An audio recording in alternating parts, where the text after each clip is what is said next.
দিন তো আজকে হবে পটল সর্ষে পোস্ত। এখন পটলটাকে কেটে রেখেছি, গোটা গোটা পটল, জাস্ট উপর থেকে একটু আর নিচ থেকে একটু চিড়ে দিয়েছি। এখন এটা ভাজা ভাজা হচ্ছে। এটা তো প্রত্যেকে জানো আমাদের বাঙালিদের প্রিয় একটা খাবার। এখন এটা ভাজা হচ্ছে, তোমাদের সাথে শেয়ার করবো, দেখতে থাকো। ভেজে তুলে নিয়েছি, কাঁচা লঙ্কা একটু ফোড়ন দিয়ে নিলাম। এবার দিচ্ছি রাঁধুনি, আদা গুঁড়ো তো দিতেই হবে, আদা গুঁড়ো দিচ্ছি সামান্য টেস্টের জন্য। তেলে দিয়ে নিয়েছি। এইবার হচ্ছে হলুদ, লঙ্কা গুঁড়ো এগুলো তো পড়বেই। এবার দিয়ে দিচ্ছি সর্ষে বাটাটা।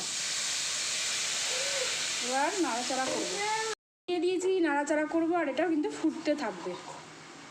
মিষ্টি দিয়ে পটলটা দিয়ে দিয়েছি, এটা কিন্তু এবার ফুটবে। উপরে একটু সর্ষের তেল দিয়ে কিন্তু নামিয়ে নেবে।